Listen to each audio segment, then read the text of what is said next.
The following session was recorded live in San Antonio, Texas for the 2003 CALLERLAB Conference. This is tape number 10, Dance, Mechanics, and Styles. I would like to welcome all of you to the 30th Annual CALLERLAB Convention. In case you don't know, you're in San Antonio, Texas. It's April 2003. Our session is entitled Dance Mechanics, and your direction, part of it reads, this session will explore what choreographic factors affect the smoothness and flow of modern square dance figures. Too often, body position and hand availability are being overlooked as we concentrate on making our routines interesting. We have two highly educated presenters up here to talk to you about it. As we go through, we do have a microphone that John Kay has graciously offered to pass around. Anything that you say needs to go on the microphone so that it goes good on the tapes. I will encourage you to give your name and the state you're from when you get on the microphone. That's very interesting to people who listen to the tapes later. Our first presenter on my left from Switzerland is Jeannette Steauble. I practiced that and practiced that and practiced that. Perfect. Very good. Jeannette is well known as a caller and well known to understand calling and all of its aspects, and we are pleased to say just completed her testing for accredited caller coach and will be deemed so when the paperwork goes through. Would you welcome Jeannette? To my right is decades of information, Mr. Jim Mayo. Jim was the first chairman in CALLERLAB and is the immediate past chairman, has served on the Board of Governors the entire time, the executive committee for a good deal of time, and is also an accredited caller coach. Mr. Jim Mayo. I have the pleasure of being your moderator, which means I only maintain order and see that you don't get too unruly for these fine people up here. My name is Larry Cole. I'm from Indiana. I'm glad to be with you also. We'll let Jeannette start off. Larry is an accredited caller coach also, yes. Okay, let me, maybe easy would have It's dangerous back here, there's a space, so if I'm not here anymore, I'm down there, okay. If we're talking about smoothness, we have two major elements which are important for smoothness. One is timing, and Jim will talk about that later on, and the other one is body flow. If I look at the definition of body flow, says in the technical supplement of the CALLERLAB curriculum, it says the movement must be physically comfortable, allowing dancers to move in natural ways. So dancers just keep on moving fluently throughout the square. This would be very nice, good body flow. We have some elements which are important for good body flow, and I would like to go through them briefly. We might do that without demonstration, but if you want a demonstration, if you want to see it, let me know. Then we just demonstrate it with a square. Okay. One element we can start with is the body position. The body position at the ending, when you finish a call, must be the starting position for the next call. Then it's smooth. If you have to adjust, it's not so smooth. When we take the example from a static square head star through, then we have a double pass through formation, square through 3. Okay? The last pull by action is a right pull by, so the bodies are slightly offset to the left. Okay? So a right shoulder move would be best concerning the body position. Okay? Like a slide through, like a pass through, like a do-side-do.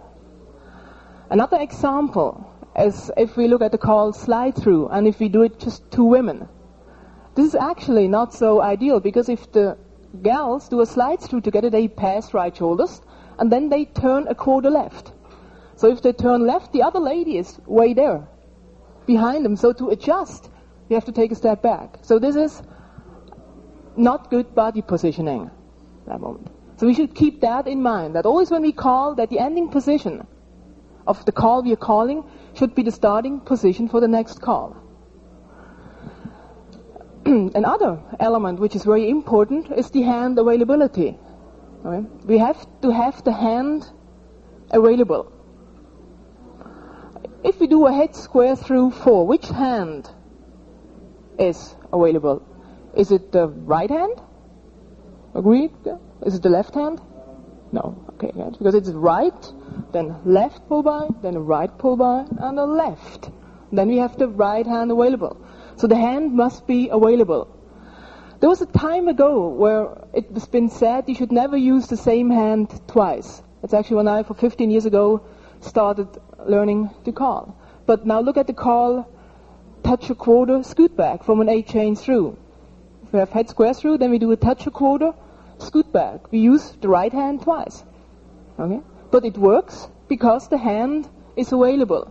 Alright? That's the important thing. You have always also to keep in concern that every once in a while the hand must be available for the man, but not for the women.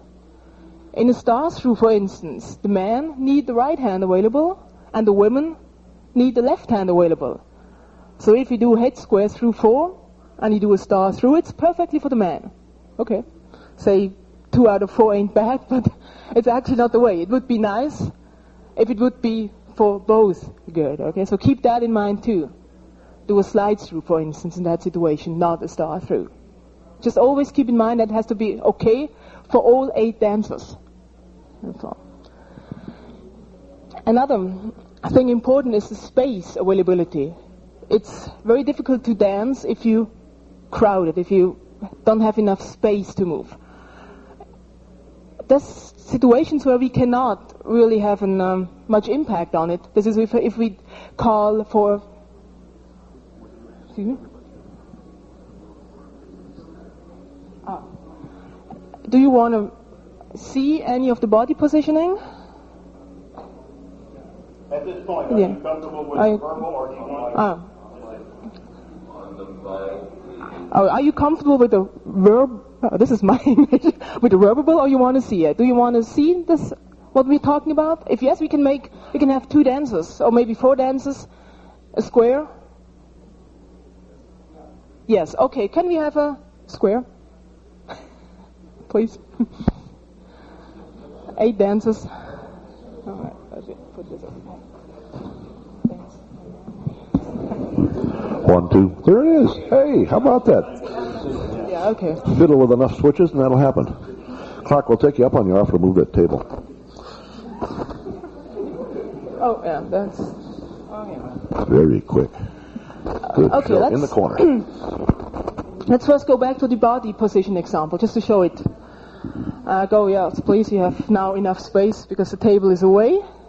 I think we have enough space for the example. Head star through. All right. If they do square through 3, and don't go. Keep the right hand joined when you pass by. Keep going, but don't let go. Don't let go. So you see, you're slightly offset to the left. So if you would do a do sa do, let go. This is nice body positioning. Okay, send us California 12, please, or partner trade, or whatever you prefer. If you want to do a left hand move, you just have to say it early because they have to adjust. Center square through 3. Okay. Do an element left with this corner. If they adjust, they have to adjust, but it works too. And screw your sets that way. Okay. The other point now, we're going to the hand availability. If I say head square through 4, do that. The right hand will be available now, but I wanted them to do an element left. See how they have to change the hand? And this is not nice to dance. This is unsmooth. All right? Head star through again. How often we hear, it happens, I think it happens to all of us, also to me. Center square through 3, we think the corner is coming. Oh no, it's not, right and left through. That's the hand which is not available, used a row. So you should keep that in mind. Let's see where we pass to the center. Now the other thing, center square through 3. Everybody star through. It's perfect for the ladies, but watch the men.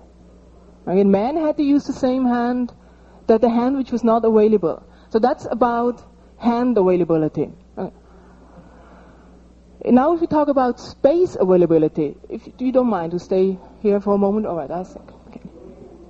If you have a crowded floor, if you have a lot of squares on the floor, every once in a while you cannot really control that. But if you have a lot of squares, if you do a tidal wave, if you just step to a wave, this takes a lot of space, right? So if you have a crowded floor, I personally, it's my opinion, stay away from this kind of choreography, or just get out quick. Right and left through. Get out quick. Star through. Pass to the center. Right and left through. Now we have, okay, let me pass through. A ladies chain from here, we not just do a ladies chain. This is not very nice because it's very crowded, right? This is another point of space availability, okay? If you want to do a ladies chain nicely, everybody star through, everybody right and left through, then you put the good flow in it too, ladies chain, and they have enough space for the courtesy turn. The other way they did not have, okay? That's what is space availability about. Just try to stay away from flutter wheels, from reverse flutter wheels, from ladies chains and an 8 chain through. Do that in a line. It's much nicer to dance. The next element we have is the body momentum. If you have a body in motion, this body would like to continue in the same motion. Any abrupt change is not smooth. Everybody star through.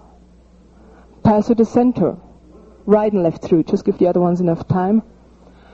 Do a double pass through. Put centers in. Bend the line. This is for the centers. Are your backs still okay? Lucky me. Okay, this is not smooth. You know, it goes against. It really hurts. It really hurts. Everybody star through. Centers pass through. Just the centers, yeah. Touch a quarter. Now I would like to ask you to watch the watch the gentleman with the white shirt on it for the next call, because it will be, for everybody else it will be perfect. For the man in the yellow, I'm sorry for that, but everybody walk and dodge, bend the line. Okay, he adjusted because he knew something like that was coming. It was okay for some of them, but not for. For 6 is good, but for 2 not, so try to avoid that. Let's try it again. Touch a quarter. Start through first. Okay. Then touch a quarter. Now, so the other gentlemen have the chance too. Walk and dodge. Bend the line. They move forward and have to back up. So always keep in mind all 8 dances when you take on the body momentum. Anticipation. If we work against dancers' anticipation, it's not very smooth, right? Star through. Let's try that. Pass to the center. Okay. Center star through. Okay. Centers pass through. Face your partner. California twirl. And I understand totally if you would do a star through. Whoops. Why was that so? Could you do me a favor? Could you face in again, you 4? Face the partner. Just face the partner. Yeah. So, if they did the pass through, do again. Pass through, face your partner. With whom do they want to work? The person in front, not with the person beside. And if we work against that, this is not fair against the dancers. And I always say it's the fault of the caller, not the fault of the dancers if they do they wrong. That's absolutely understandable. Okay. So never work against dancers' anticipation. Center square through 3. Center straight would be something similar. Now they don't trust me anymore, so they they keep that in mind. But they want to always work with the person in front, not with the person beside. So keep that in mind. Don't work against. This is instinctive. It's really an instinctive anticipation. Don't work against that. There's another thing, another topic which goes into smooth dancing, but this is a topic we actually cannot control while recalling, but we can control it while we are teaching, and that's the so-called counter dancing. If we would, the centers would step to a wave now, please. Could you make an ocean wave, then? Now try to, okay. However you want. I'm just not used, at my home they have hands up, so I'm just not used to that. If we just do for once a swing through butt, do it without hands. Just walk around each other somehow. It's not very nice, right? It's not really dancing, okay? Now, how often you see dancers, they hold their hands, yes, but they just walk around each other. Wouldn't it be nicer if there would be a kind of resistance while dancing? If you'd kind of counterbalance each other in a swing, so you would, either if you do the turn, you can hold on here, or if you do the hands up turn, you can turn your palm towards you and kind of have resistance. And then it's much nicer to dance, swing through that way. So it's much nicer. Right? This is something we cannot influence while we're calling, but we can influence when we teach arm turns, when we teach swing throughs. Then we can influence that. And I think, for me personally, that is a very important thing in dancing. I really don't like to dance with people which do not hold hands, which not touch. Doesn't mean you have to grab. Well, doesn't mean that, but you have to give resistance. So this goes into counter dancing, and I just hope we find more and more of this back in, because this is also dancing we are talking about here. Could you in the middle recycle? Pass through, so we go on to the next point. There's another. We talked about body momentum, right? The body would like to be in motion, keep going the same motion. But now we can overdo that with that and going too much in the same direction, all right? If it's too much of the same turning, then it's called overflow. And the definition of overflow is that every turn greater, one full turn, 360 degrees. Bigger than that, it's overflow. In the handout you will get later, it's still the old one in there. It's there it says 3/4 of a turn, but it's a full turn. Okay, please, when you pick up the handout later, correct it. I apologize. I somehow just got slipped out. Okay, let me demonstrate that. Swing through. Spin the top. Still nice. Center straight. Girls. Watch it again. Now it's for the boys then. Spin the top. Turn half. The boys go 3. And the boys trade. This is 1 1/4, and this is too much, right? The dancers don't know where it starts, where it finishes. Boy run. Bend the line. There's another one, particularly I think it's also going into overflow. Star through, please. That's not that one. If we do now a touch 1/4, swing through. This is also, it's maybe not a full turn, but for the orientation for the dancers, it's too much because they don't really know where touch 1/4 ends, where swing through starts. So I personally would prefer if everybody would stay away from that. That's just, I really don't like that one. Okay, center straight. Boy run. Now, in the overflow, there's also a newer term, which came out, I think, the last few years, which is called sequential overflow. And this is when you do too much of the same, going the same direction all the time. Could you just square your sets? Easy way of resolving the square. An effective one. Need to take that back home. What's your name? I'm John. Okay, watch John. Now for the next sequence of calls. He will be turning always the same direction. And, yeah, just head square through. Let's just watch it, right? Touch 1/4. I'm sorry. Scoot back. Boy run. Pass the ocean. Isn't it nice? Recycle. Via left is nice. Okay. We could go on with couple circulate, couple circulate. We do not do that. Okay, we stop here. Now, the danger, I think, in this whole thing is head square through, touch 1/4. Is this good body flow? Head square through, do a touch 1/4? Yeah. I don't think it sounds bad, right? Touch 1/4, scoot back. Is anything wrong with that? Huh. Scoot back, the out facers run. Is anything wrong with that? No. But the point is because we're combining this all the way around. This is what gets wrong. Okay? And this is, I was very guilty of sequential overflow because I tried to make good body flow, never against body momentum, never against body flow. And then you get in the very habit of doing that. Now how can we break it? Okay, bend the line. Right and left through is a way of breaking the overflow which goes clockwise, which goes to the right. Because with a courtesy turn, we break it, right? That's a possibility. Having swing throughs, like past the ocean, please, past the ocean. A swing through is first a turn to the right, but then it's to the other way around. The center's trading action breaks the sequential overflow. Moving the dancers in half sashayed arrangements. Put the girls on the left side, and then they have to go a bit of the right way. The boys on the other way. So these are ways how we can break it, okay? So this helpful turns to tape, maybe if you have time, tape your dance.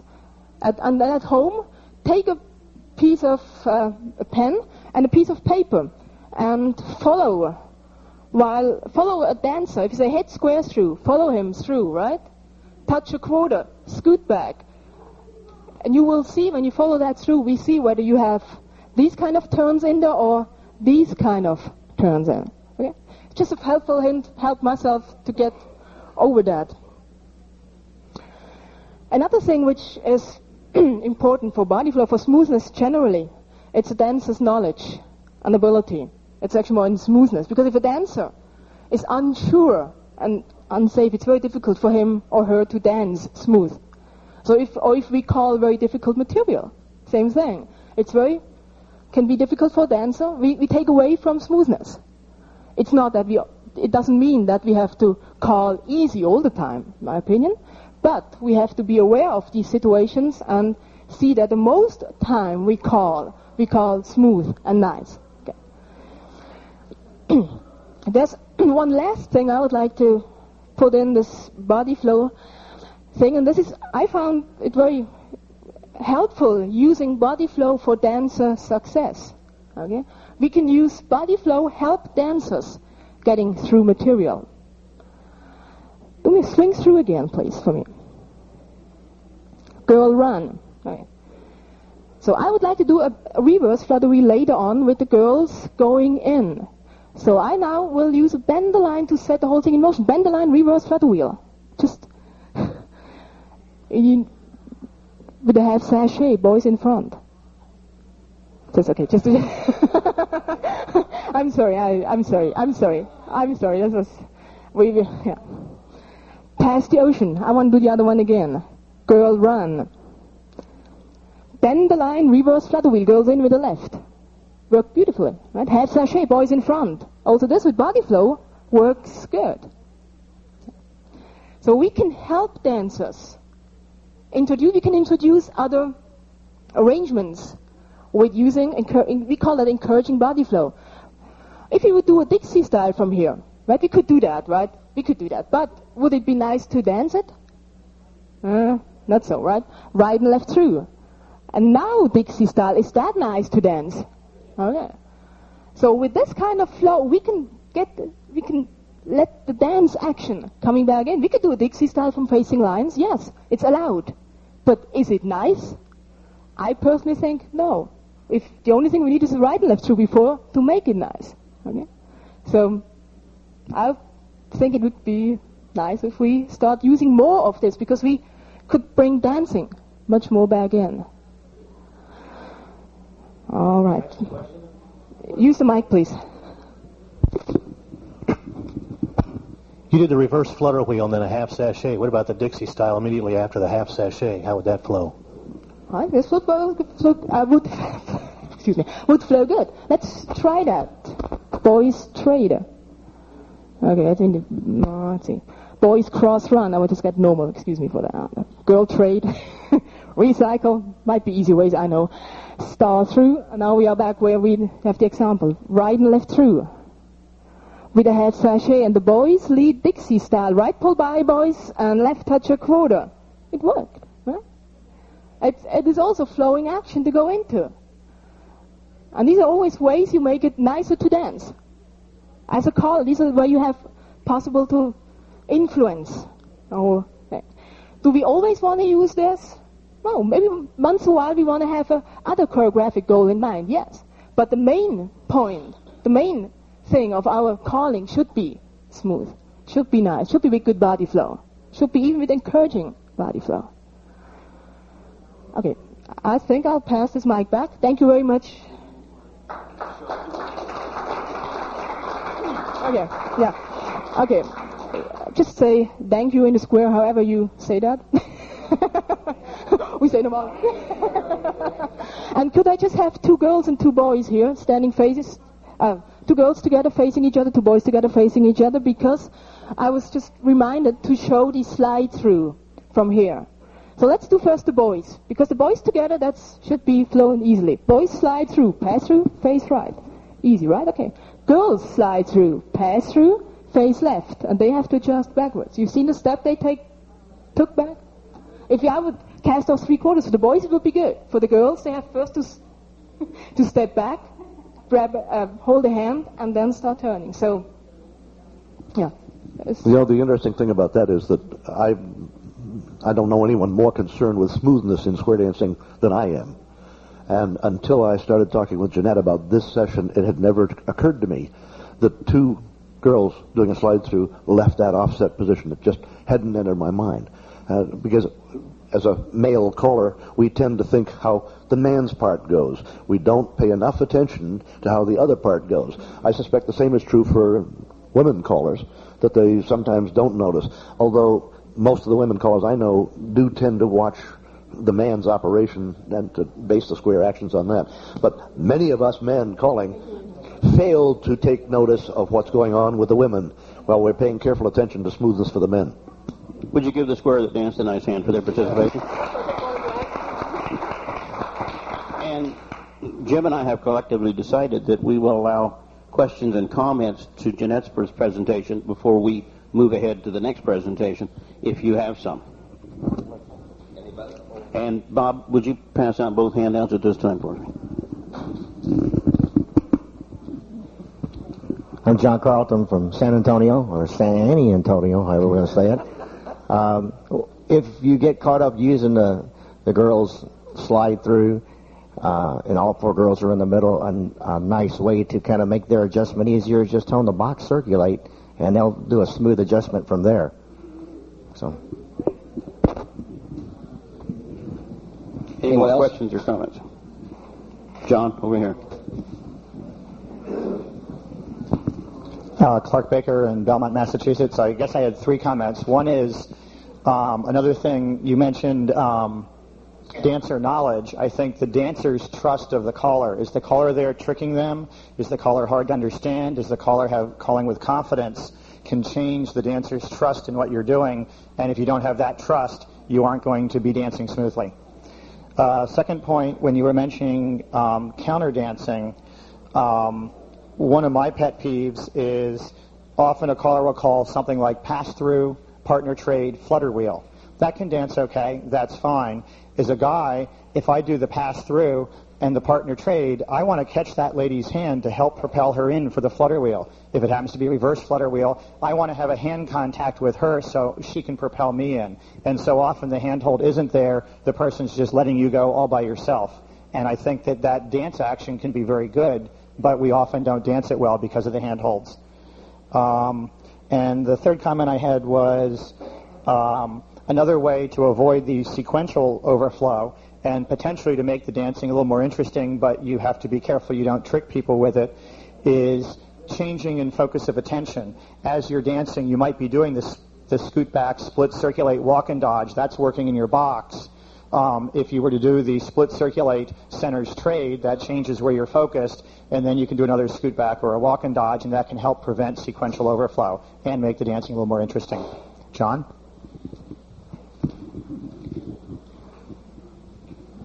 Clark said something when he first started that I thought was very interesting. He said you need to get the dancers' confidence.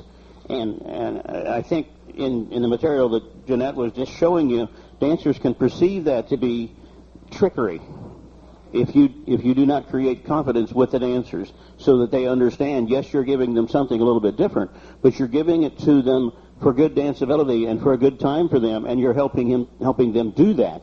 And you must gain their confidence while you're giving them a kind of material so they understand that you're helping them through interesting things that are smooth.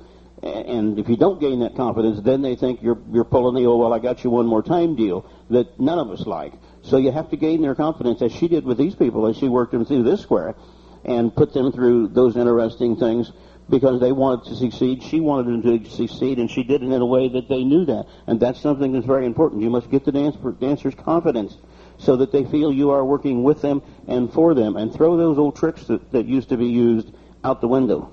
We didn't set up to trick anybody, and it should be gone a long, long time ago. Anything else for Jeannette before we put Jim on? Nice hand for Jeannette, please. Jim Mayo. Thank you, Larry. I have been concerned with smoothness in square dancing for a long, long time. I want to take this opportunity for just a brief opinion comment to serve as a basis for what I'm going to say later, and that is that I have been increasingly unhappy to see the dancing part of square dancing go away.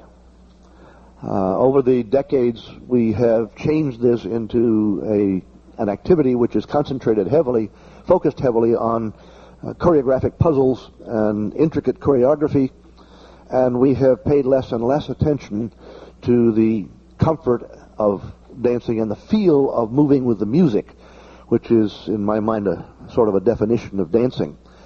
I have been kicking and screaming and making noise about that for as long as I can remember, as I have watched it get even worse. Even here, as I'm watching the demonstrations, there was no consistent handhold. There was some walking around, and on every dance floor, most of the squares that I dance in, I find it very difficult to establish. In New England, we use a forearm grip, even in areas, also in areas where the hands up on ocean wave action is there. All we do is touch palms and walk around each other.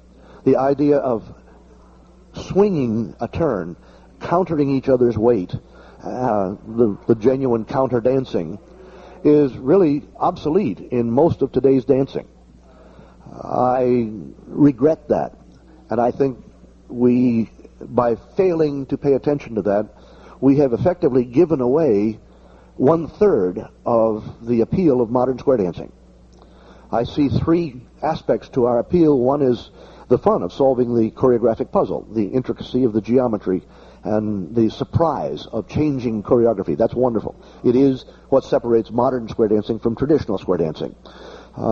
Traditional square dancing, on the other hand, concentrates heavily on the dance feel and smoothness and fit with the music. Because they don't change the choreography from one tip to the next or from one routine to the next, the dancers know what's coming next, sort of, and they can add a dancing feel to it, which is a different experience from what we find at most modern dances. The third prong in our three-pronged appeal is, of course, the sociability. That's still there in many of our groups, and that's wonderful, but I see it as unfortunate that we have chosen to give away the dancing feel aspect of square dancing. Many, many times I find that I have to work hard to get either a counterweight on a hands-up turn, or in New England a forearm turn, to lean against each other. I have dancers who want to give me a handshake and make me walk around them. Even the Alabama left, I get a handshake. Sometimes I just get a slap. That, for me, is a serious compromise of the fun of dancing. And I urge you all to urge your dancers. I also am well aware that no matter how much we urge them, it's hard to fight a trend. But if we all get together and really believe that dancing is still part of square dancing, maybe we can change the trend, and I'd sure love to see that happen. One of the things that I did to try to counteract that in New England was to offer, with another caller, a program on quality dancing.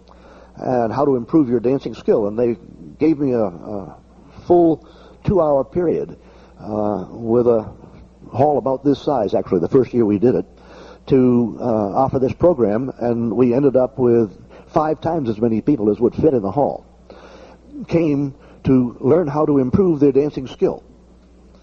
The subsequent years, and we've done it, last year was the first in 10 that we hadn't done it, we had about a third of the convention attendance at that session.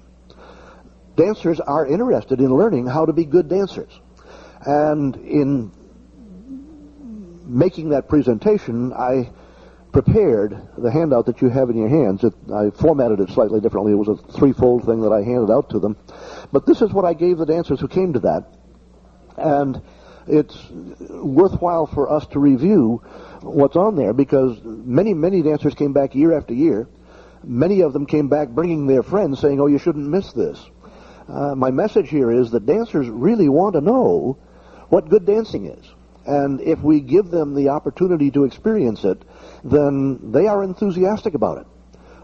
They are willing to settle for somewhat less intricate choreography in order to have a better dancing experience. I'm afraid that a lot of modern callers don't think that's true. So let me say it again. I think a lot of dancers are more than happy to trade some choreographic intricacy or variety for a better feel of dancing. And I would urge you to explore that possibility. I'd like to run through what I've said in here to sort of generally. The first observation is the top headline. This is dancing. I think we very often lose track of the fact that this is not just solving the choreographic puzzle. It is, in fact, moving with music, interacting with each other. And for that, counter dancing is a very important piece of it. One of the obvious places where counter dancing comes into effect is the simple call of heads pass through and separate around one. The inactive people, the sides who have not been told what to do, have a part to play in that. They have to move around the heads, as those heads, back in the old days, we used to come into the center and do some action in the middle. Then the inactive couples got to spread apart, make space. As the heads went around them, they moved in and back out around them, and they had an actual dancing part to play in a call that was directed solely to the heads. That is also true in a ladies' chain. I've seen time and again a ladies' chain call, and the men stand glued in place until the girls get there and push them around. You can make it tough for them, guys, but that's not the way the call was designed. It was supposed to have the gentleman step back to the side, turn slightly, hold out the landing field for the lady's hand, and start the turn before she got there, so that she didn't. Isn't that amazing? I told your gang that in Indiana. But time and again, I've seen that happen. The call Ferris wheel is a wonderful example of this. Have you ever watched what happens when you call Ferris wheel? The guys grab the girls and head for each other, dragging the girls behind them. That's not what Don Beck had in mind when he wrote that call. He said the facing in people go straight forward until they have a two-faced line, and then they do a wheel and deal. Have you ever seen it dance that way? I haven't. Even after I walk a floor through it, they'll do it once. The next time, they're back to dragging the girls across. One way you can make that point is to put the girls on the outside and then call your Ferris wheel. They don't know what to do because they aren't being dragged across the floor. But they know they should head for each other, so they grab the guys and drag them across.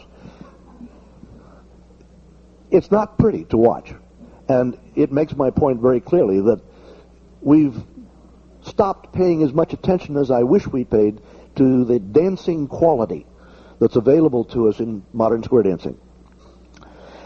Next topic is courtesy. We have this thing called a courtesy turn, and courtesy is part of the whole square dance activity.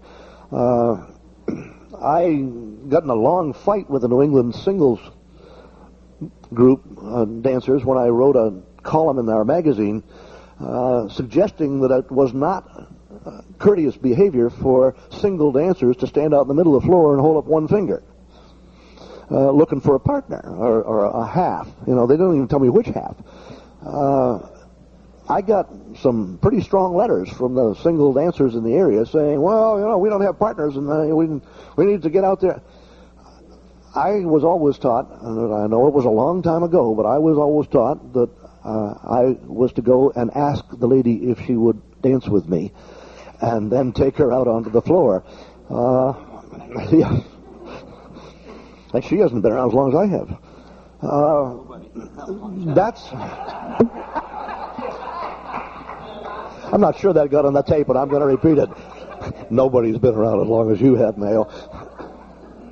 That may be true. Courtesy is a wonderful part of square dancing, and it's important for us as leaders to teach it and to remind our dancers regularly. If we don't keep preaching courtesy, it goes away. It has. The next issue is timing, and that's one of my pet peeves.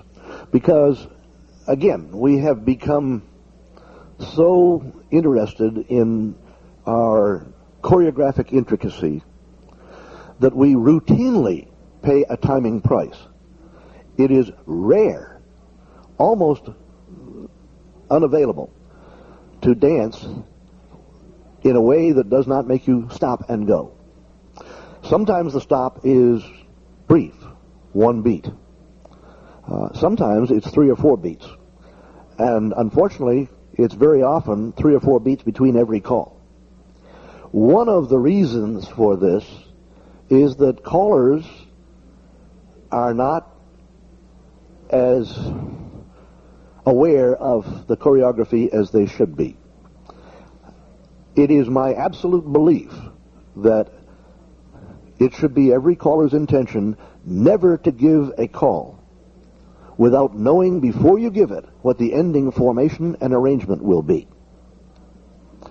And I made that point at a New England Callers clinic one time, and beat on it as I will beat on it here. You should never make a call without knowing before you give the call what the ending formation and arrangement will be. If you don't know that, there is no way in the world that you can give the next command so that the dancers can move into it without hesitation. 3 years after I did that session, one of our local callers called me up and he said, you know, I remember you said at the clinic this thing. He said, why does that matter?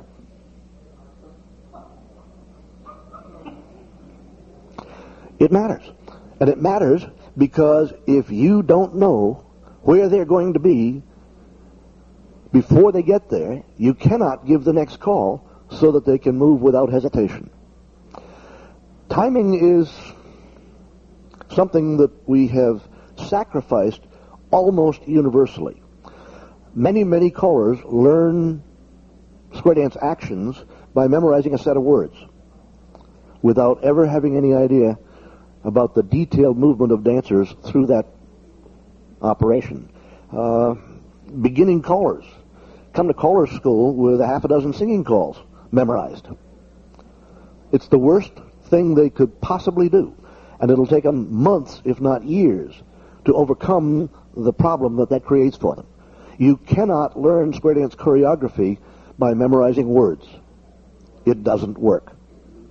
You must be able to visualize the position of the dancers as they move through the action. And if you memorize the position of the dancers, then you don't have to worry about the words. You already know how to tell them what to do. But you need to know the action in your mind, or the timing cannot be right. We may get a chance to demonstrate that later. The other point I wanted to make with the dancers is the accepted styles. There are not a whole lot of rules, but there are some things like in stars we do the hands up action except in a thar, and then it's a pack saddle.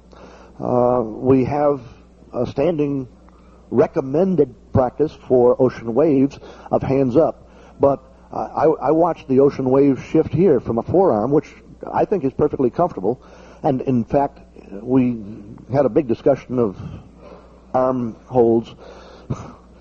How many of you remember the ruckus we've had at CALLERLAB about hand position in ocean waves? There were a few of you, but there are a bunch of you that weren't here. The very first CALLERLAB Convention in St. Louis, we had 100 of the most highly respected callers in the land gathered in a hotel. We also had 100 of the largest egos you've ever seen in your world. And each one of us was quite sure that we knew all the answers. But it was kind of scary company because everybody you respected was also there in the room. But a group had come to that convention intent on seeing to it that hands up in ocean waves was established as the standard for the square dance world.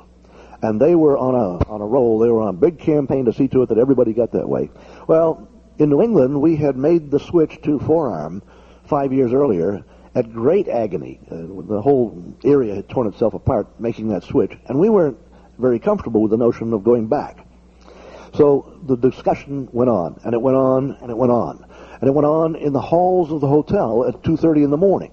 And some of the most famous names in square dancing were down there with their practicing, hands up, hands down, is one better than the other. We agreed, and then we fought about it for the next 10 years. And decided we would experiment. And so we went down with 4 couples of callers, and the next day we danced forearm, hands up, forearm, hands up. Our conclusion was that both were wonderfully comfortable if we had counter dancing, if we had a handhold that let us put some weight against each other in the turn. If we touch hands and walk around each other, it's not comfortable no matter how you do it. If you have counter dancing and weight against each other and swing the turns rather than walking around each other, either one works perfectly well. Unfortunately, in modern square dancing, we don't have counter dancing very much anymore. We've given it away. So the accepted styles are worthwhile. The compromise we finally came up with was that we would teach the dancers what the recommended styling was and then tell them what's done in their area, and suggest that when in Rome, it's good to do what the Romans are doing. Another important point for dancing mechanics is to be considerate of others. In the recycle, don't just grab them and drag them around. Be considerate and drag them gently.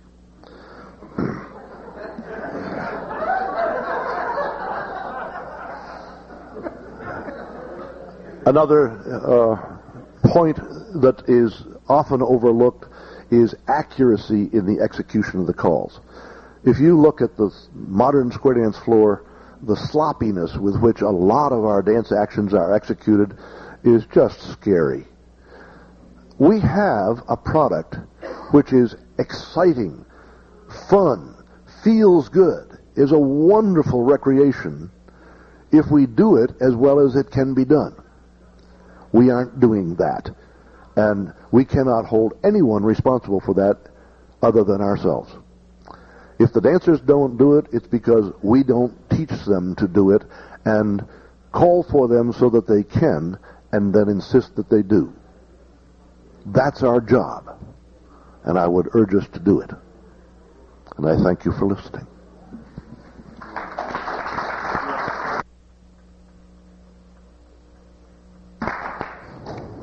Questions, comments?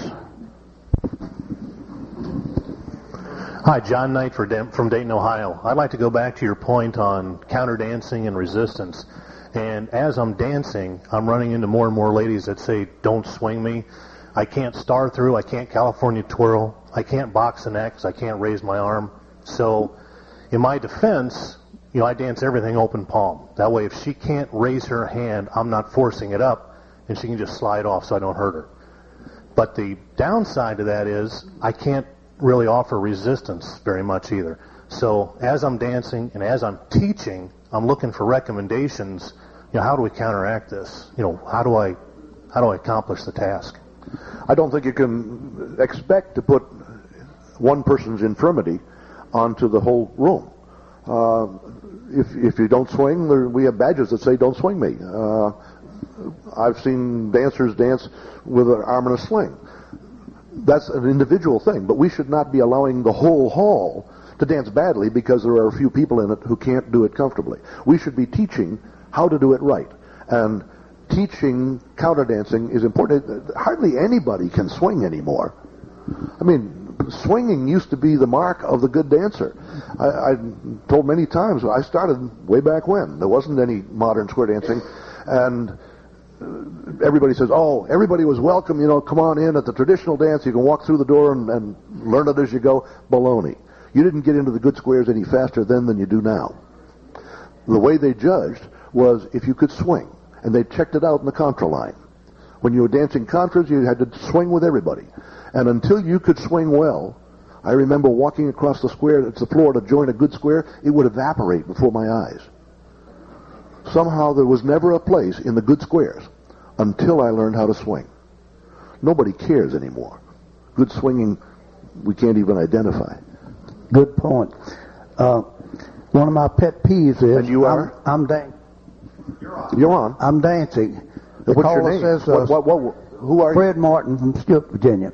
I'm dancing, and the caller says square through 3, swing your corner and promenade, and most of the time I try to swing twice to make 8 counts, get to 64 beats in, and before I get through swinging, here's John, his partner over here. Instead of swinging, he gives a twirl and runs over top of me.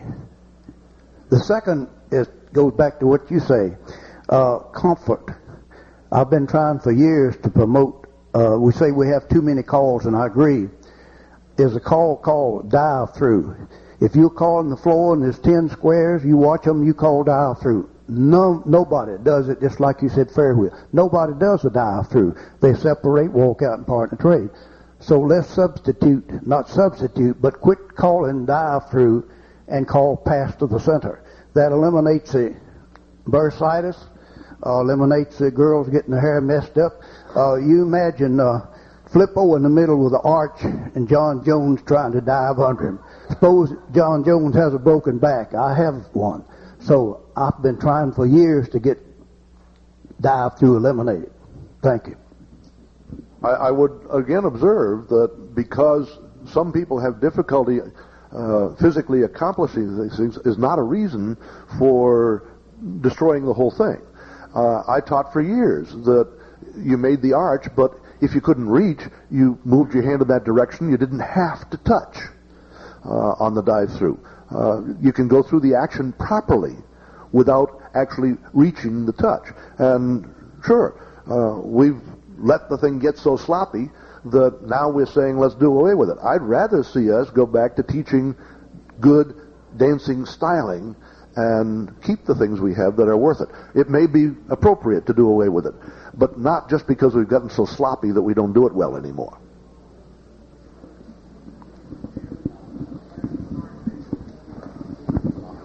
Al Napi, Mountain View, California. On your comment about recycle, dragging the girls around, we teach recycle. It's a no-hands move. Is that wrong? That's correct. It is a no-hands move. The definition of it is a no-hands move. John Kaltenthaler from Pocono Pines. To me, as a caller, if I have the centers in motion before I call recycle, the flow seems to work a great deal better. This is true whether it's a normal or standard recycle where the girls do the fold and follow, or if in a left-handed situation, follow a Dixie style to a wave, the boys are in the center and do the fold and follow. If the centers are in motion, it seems to work much more smoothly, and that is our job.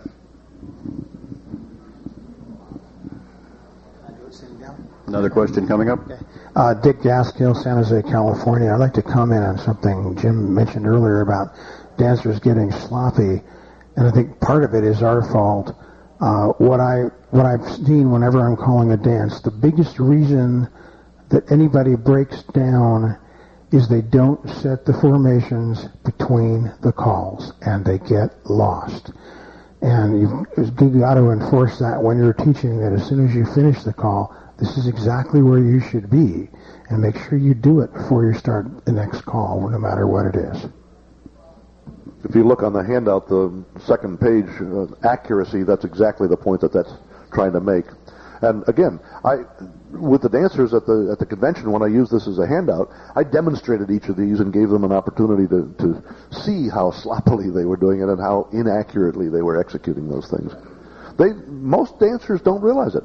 We are so busy teaching figures in class that we don't have time anymore to teach styling, to let people dance the figures. I hear callers that are doing away with singing calls because they can't spare the time.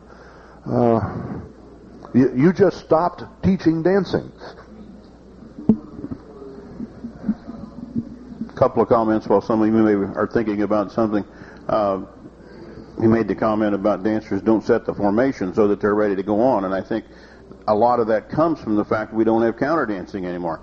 When we do a swing do, we no longer swing against each other and set the formation as we go. I see dancers actually bump into each other trying to do a swing do because there's no counter between them. They're trying to get to their own space and bumping off each other. I see the same thing happening for the people going in on a scoot back. Rather than stepping up, joining the arm or the hand and doing some counter dancing, turning and coming back, they actually walk into each other. Well, you can't set a formation if you're doing that. Jim, early in his presentation, made a comment about he thought most dancers would probably give up some choreographic puzzle for good, smooth dancing and counter dancing and that kind of stuff, and I agree. I also believe that if we as callers did a better job of calling with the music and calling material that flowed with the music and calling things that let the dancer do more counter dancing, they would not have to give up as much choreographic puzzle, because I believe we can dance them through more puzzle smoothly if we have them dancing, and if we taught them to dance right, and if we taught them to do some body action and some choreographic movement and some counterflow to help each other and design the puzzle for them so that they can get through it. I can take a floor of dancers and have them dance over their ability, because I'm having them dance over their ability. I'm not working them over their ability. The fact that I headed them down the path and the body flow is pushing them headlong straight ahead into what I want done next, they will do something that they probably can't normally accomplish. Everybody say amen. Amen. Clark Baker. Several points again. One is, we have lessons, we teach some stuff on dancing, we graduate, we join the club, we do the dancing. It's rare that we have another opportunity to improve our dance skills like the sessions that Jim has run with his dancers. I know in the contra dance community at dance camps, what they call their weekends and week-long things, they often have an afternoon session on defensive dancing or improving your dance skills or looking at some little piece of their choreography and how to dance it better, because there the counter dancing is so important and you just don't pick it up by osmosis. So I think it's good to figure out when to schedule that stuff in. Second thing is, in terms of courtesy, since you brought it up on your thing, most of the partners I dance with are not at all enamored by the men walk around the square, shake the hand of the other guy, and then squeeze the girl type, welcome to my square. And some of them are very put off by that. I know it's an area or regional thing. I certainly encountered a lot of that at the dance last night. But along with the squaring up single thing, that would be my big pet peeve. You know, you don't have a right to come over and give my partner a hug if she doesn't know who you are. And sometimes you can tell that by body language, but often you can't. And the third thing is, I'd be happy to swing with anybody if you want to see a demo of a swing. Wendy Vandermeulen from Ottawa, Ontario, Canada. The point keeps coming up about how we teach. And we can teach our dancers to do it this way and that way. Well, I don't know about the rest of your clubs, but we have a problem up in Ottawa. They're called angels. They know a lot better than the callers do, because they've been dancing for years, and our new dancers are only just learned, so they're going to show them the way it's really done. And you just, and I tell you, I do a little newsletter, and just about every newsletter I do, I talk about handholds. And we teach palms up. Okay, no thumb grabbing, just palms up, touching. And we've got guys that they dance hands down, they dance thumb grabs and stuff like that. And I was talking to one guy once, so he mentioned to me, oh, your last newsletter, he says, you basically said we should all go back to basics. And we do have basics in Ottawa, by the way. And I says, well, you know what? I says, you're one of the people that does this handhold. And he said, I do? He didn't know. He didn't know. And I pointed it out to him, and I still dances him, and he still does it wrong. But anyway, so what, you know, usually you think if you mention it to someone directly face to face like that, they might take some consideration. So how do you get around that? I mean, you may be doing it, you know, trying to get the counter dancing, trying to get the smooth dancing in, and you've got angels that know better than you do. It's tough. Alnapi, California. In the answer to yours, in our club, we put out rules for angels. And those rules, the angels will abide by those rules or they will not be angels. Let me also say, I absolutely agree. I ran an advanced group of dancers for a long time, and I'm very concerned about the handhold thing. And my stock in trade is smooth dancing. I don't do choreography challenges as much as other callers, but I really emphasize smooth. And I lectured to those people at least once every couple of months. And they would all nod their heads and do it for one tip. And then they'd go back to the handshake and the walk around and the sloppy dancing. No one of us can do it alone. But I think if we recognized as a group that the quality of dancing is important to the survival of the square dance activity, we could make a difference. We can't do it individually. But if the whole caller community started reminding dancers regularly, it might make a difference. I certainly hope so. Trevor Day from Manchester, England. One of the things I incorporated within the last two groups now that I have taught to dance on there, and that is the demonstration of the move. So many times on there as a caller we stand on the stage and try and tell people how to do it. You can't show very easily, or you can't tell somebody how to counter dance. It's something you can only show. And that demonstration on there is that I, as the instructor on there, get a partner and however many other people I need on there, and I go down and I show it, rather than rely on angels who do as they want to rather than necessarily as you want on there. And you can stop and you can show each little part. Got one there, John? Jack McConnell from Hendersonville, North Carolina. My pet peeve, and I really don't know how to get out of this. I've been only calling about 3 years now. And I think one of the things that's very difficult, and I noticed it's difficult only for the women, is a walk and dodge partner trade. All right, the girl is going this way and coming right back, and that's not very comfortable for the girls. And I'd like to know, is there a easier, acceptable way, something that you could do that you don't? I mean, walk and dodge partner trade is almost like two calls. It's almost like pass through trade by. You have just identified the problem. Yeah. It is a perfectly natural part and a very commonly used part of round dancing. It's called a basketball turn, the ladies' part of that action. But if you treat it as two separate calls and time it so that they can't anticipate that basketball turn, then it's uncomfortable. But if you will let the ladies know that the trade is coming, they will rock, recover, and turn very smoothly in an action that's common in round dancing. The problem with that action is timing. If you give the call with the proper timing, it's a very comfortable action. But if you screw up the timing, it's terrible. And there might be also, you can also use other calls instead of walk and dodge, partner trade, and other following up. Have the boys, if we have a normal setup, right? Hit squares through normal setup, touch a quarter, walk and dodge. The boys are the walkers. So let the boys trade. Might need a bit of time to get the dancers to learn that, but why not having the boys trade or the boys fold? Or everybody face right twice, and then you have in-facing lines again. I personally, it's just my opinion.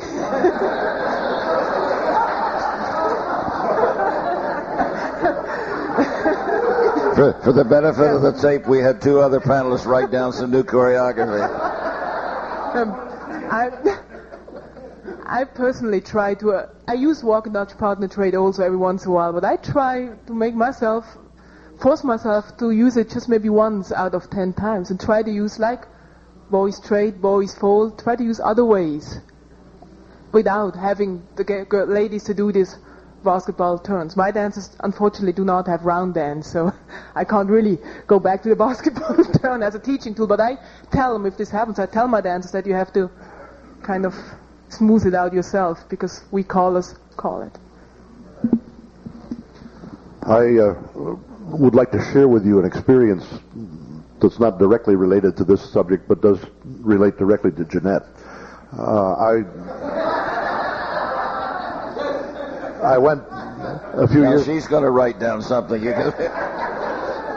I went a few years back to teach a color school in Munich, and it turned out to be a very cozy school. We had 5 women and 3 men students, and as a consequence, the staff got to dance a lot. I spent a great deal of time in the square dancing, and it is true in Germany that their callers are, with almost no exceptions, outstanding dancers. They dance with great accuracy. We've all heard about the intricacy of German choreography, and while that's fairly commonly true for the front row of squares, it's not always true at the back of the hall. But German callers are, with rare exceptions, outstandingly accurate and precise dancers. They dance with good style. That week of dancing was the nicest dancing I have ever done. There was counter dancing on every move. It was accurate beyond belief. The interesting thing that I thought about on the airplane on the way home was that during that week we danced only mainstream choreography, and none of the choreography was in any way challenging for anybody in the square. Everything that we danced was perfectly normal square dancing action for everybody in the square. It was interesting, changing, it was good choreography, it flowed beautifully, but there was no challenge. There was never a time when anybody had any difficulty executing any of the actions that were called. It was the best dancing I have ever done, and it involved zero challenge. My point is that we have overrated the need for challenge in our choreography. Good dancing has little to do with challenge. It has a lot to do with variety and an immense amount to do with the quality of the dance movement, but it does not depend on challenge.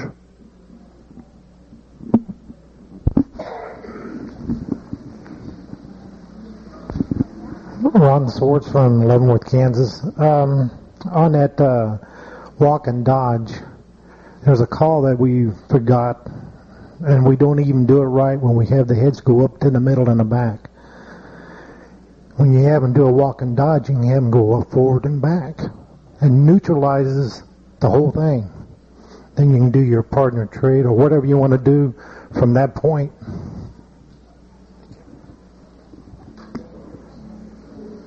Do you see what he said? Agreed, you got lines looking out, but you can still dance forward and back. Yeah. Anyone else? Yeah. You got any more of those? You write some more down?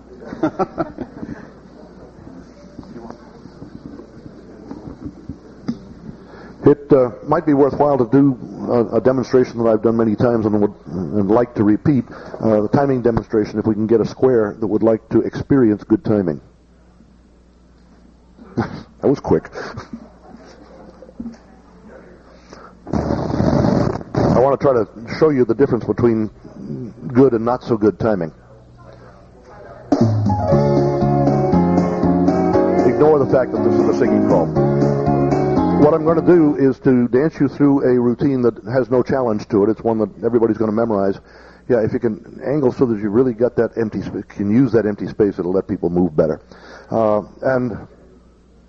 Oh, okay, good. Who are the heads? Okay. Yeah, there we go, right there. That's good. And first of all, I'm going to do it with good timing. I can try.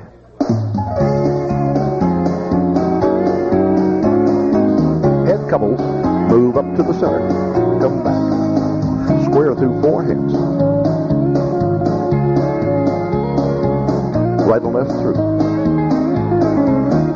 center, square through 3. Allemande left. Square up there. Now, that's called so that there was no need for them to stop at any point in their dancing action. The next call was there when they needed it. Now, let's show what is much more common. Head to couples, move up to the center, come back, and then square through 4. Right on left through. Pass to the center, square through 3. Allemande left. Now, there was a timing difference. How big was it? Well, no, maybe even a full beat, half a second. Each call was 1 beat late. That is the usual way that good dancing is done in modern square dancing. There's another form of problem. In fact, we didn't realize it until we got to doing a lot of experimenting with this. And what we didn't realize is that if we give the command to them before they need it, a long way before they need it, dancers do rush. And Dick Ledger tried desperately to demonstrate that you could give the calls anytime you wanted to, and good dancers will do it on time. Not true. Not true. They will rush if the call is there too soon. Heads go forward and back, square through 4. Then do a right and left through. Pass to the center, square through 3. To the corner. When you get to the corner, stick out your hand, and there we go with the left Allemande.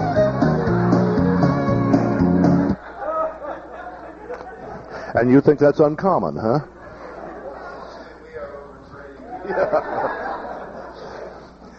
We tend not to notice the difference between 1 beat delay and really good timing.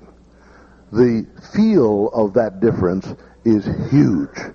It makes a monster difference in the feel of the dance. Let me show it once again.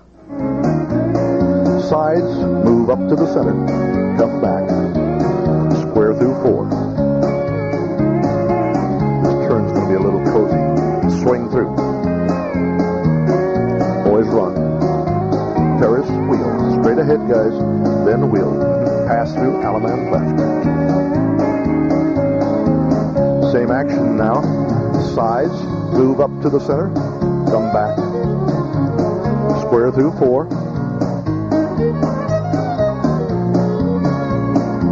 swing through, boys run, Ferris wheel, pass through, touch quarter, scoot back,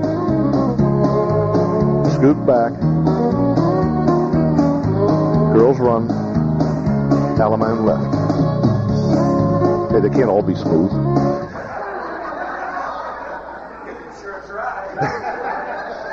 Hey, that's a sacrifice of smoothness in favor of choreographic variety, right?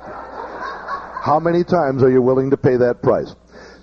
That demonstration, it seems like crazy, but in truth, most modern square dancing has that 1 beat hesitation, even with the best callers. Very often we just don't see it. One of the ways that you can test yourself, it works beautifully, get somebody to videotape your dance. And then watch the skirts. They will show you the hesitation. Because when that hesitation comes, the skirt swings out and back. And you'll see those skirts doing that all the way through. If you dare, videotape your dance and watch the skirts. Thank you.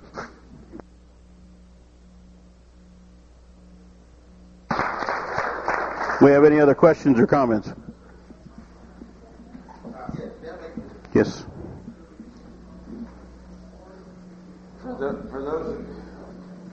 For those of you who made fun of the fact that I anticipated, that's a proof of the point that Jeannette made about momentum.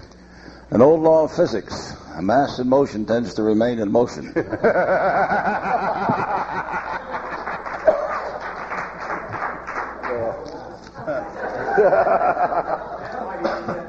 Any further comments or questions on Eden? So, this is Clark Baker again. I've been told by some callers that calling right and left through roll away, I think that's correct, is bad. Is that anything you guys have heard? And they want you to call right and left through half sachet because of where the hands are or the body mechanics. And I've tried it, I've danced it, I've talked to other people, and it seemed to me it's just fine, and I think they're after the wrong thing. So I'm curious to hear someone speak in favor of why we have to do that. In my opinion, say this way, maybe I better stand up. I think for rollaway, if I'm now the man, the inside hand should be joined to give a resistance and a supporting for the lady now who does the rollaway. And after courtesy turn, the man's right hand is on the back of the lady. This is why I personally prefer, after courtesy turns, I prefer half sachet, because I think it's much smoother to dance instead of going ahead and doing a rollaway, just having actually the left hand as a supporting for both hands for the lady then. This is just my opinion, and I just think it's smoother. After I came back from that week in Germany, I was very impressed with the comfort of the half sachet versus rollaway, and so I introduced it to my dancers and said, try it out and see how you like it. And without fail, the women came up and said we like it a lot. The men don't care one way or the other, but for the women, there seemed to be a consensus that it was more comfortable to do a half sachet than a rollaway after the right and left through. I think there would be two issues. Number one, John Marshall. No. Who are you really, and where are you from? Mike Jacobs. I got to think. New Jersey. There you go. I would think there'd be two issues. Number one is location, and so when we're in lines of four, we may be able to back up far enough to get room. When we're in an 8-chain through formation, sachet is much better for somebody wearing 65 yards of crinoline. And so the second issue would be is that I would think is a woman would feel much more in control of her body if it's a guy's handhold here moving her across, as opposed to him having her having his hand in the center of her gravity moving her along where she no longer has control of her body movement. And so I would think that the sachet would be much more comfortable in some of those situations, particularly for the woman, than it would be for the man, than the other way. Right.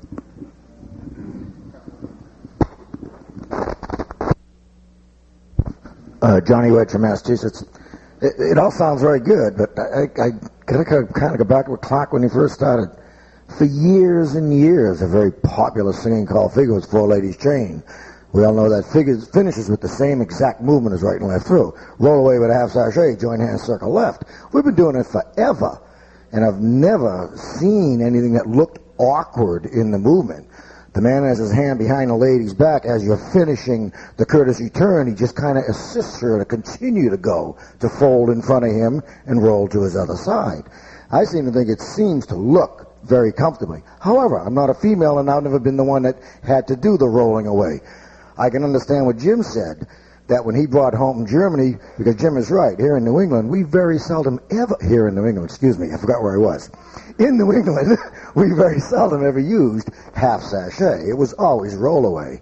And lately we've been using it. And I can understand the women saying, yes, they like it, because it is a lot easier for them. They don't have as many footprints to take. It's much easier to just slide by the man once they're used to doing it. But again, I just got to somehow argue that a roll away after a right and left through or a lady's chain is not an uncomfortable call. I don't see it that way. I would agree that it's not uncomfortable. The strongest argument I can think for using the half sachet and making dancers aware of the distinction is to add variety. Dick Gaskill, San Jose, California. The only negative thing I can think of is that the lady is doing a 360-degree turn there, which might not be quite as comfortable as if she's only doing 180 and then going sideways. On the other hand, the petticoats go up a lot. That's okay, I have one other issue. I got into an argument about with this issue with another a lady caller, and that is star through and veer left. I've heard it called a million times by a lot of traveling callers, and yet I hear it was great for the guys, but not for the girls. Always do a right and left through, veer left or something, and yet I hear it called lots and lots. Yeah, I just said if you heard it lots, it doesn't make it right. Just do for a change, do start through via right to pay on a little bit back on the voice. No, it just in my opinion is you can smooth it out so easily with a right and left through in between.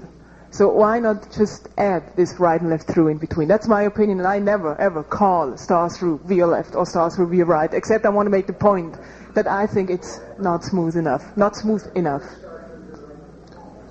John Kaltenthaler from Pocono Pines again. On the rollaway versus the half sachet, if you go back to the definition, what is the definition of rollaway? The handhold is right hand to lady's left. If your hand is behind her back, you're not really doing a rollaway. You're making an adjustment of the definition in order to make it smooth. I agree that a half sachet is probably smoother and easier for the ladies, but that's not a rollaway if you just roll her across because your handhold is in a different position. It's a different move, which we haven't ever defined. Maybe just as a point as a dancer now, I'm dancing back in Europe where we use a lot of half sachets. And I really prefer, after a four ladies chain or a courtesy turn, first the half sachet, and then I'm in a circle. I love roll away. But just after courtesy turn, me as a dancer, I prefer the half sachet. I think it's nicer for me to dance because of the I don't have the support from the man when I do the roll away. Jerry Mitchell from Dallas. Using your illustration, Jim, of round dancing, both of those movements are done in round dancing all the time. The biggest problem we get into is the men don't move. In round dancing, you dance through your partner, not around your partner. So if you're going to do either one of these, half sachet or roll away, you got to dance. The girl dances through the man's position, makes him move. Then both of them smooth out. We have wonderful illustration of that in the problems we have these days with run and trade, particularly run. It's almost unheard of that the runnee, the person being run around, moves over to the empty space. That's what the styling is. Everybody knows that's how it should be done. It's not done that way. We must not be doing something in our teaching to make the dancers aware that that's how it's supposed to be done. One more point on the star through veer left or right. I wouldn't use it. It's for me also not smooth enough. But I think its problem is accentuated with bad timing. If you give enough advance notice, the dancers will find a way to dance through each other, but our timing is so bad. I would ask that you keep all references to round dancing kind as the executive administrator and the chairman are in the room. We are busy acknowledging the connection between our two activities. Clark Baker, as long as we're on rollaway and you're counter dancing, that's another place where I find people don't do that. If I could borrow John for a second, what I would like to see, mass in motion. Yeah, what I'd like to see on the rollaway is kind of a constant amount of connection or tension between us here, halfway through transferred to the other hand, and then continued. So, if I can pull this off, right? So he goes across, I'm connected, and then we're back. If he rolls me, we're across, connected, and back, and it's continuously connected. It's not a jerk across or kind of a tug and hope the momentum gets going or anything like that. And we call that counter dancing. That's exactly what we're talking about. One other point in styling and counter dancing, one of the matters of dancing quality pride that we used to have in the old days, in a swing, it was always the man's job to leave the pair facing in the direction they were going to be for the next action, and to then let the lady roll down the arm to the next place that she had to be. And so the man stopped the swing, if you were swinging at home, facing into the center of the square, and let her unwind, if you will, to get to her corner. When she was correctly positioned to go to her corner, then he turned to do the Allemand left with his corner. But it was the man's job to see to it that that positioning was correct. I watch swings end these days with both of them facing out. That can't be good dancing. Anything further? We're about 3 minutes to break time. I think you've seen two fine presentations today, and I stand for Jeannette Steauble.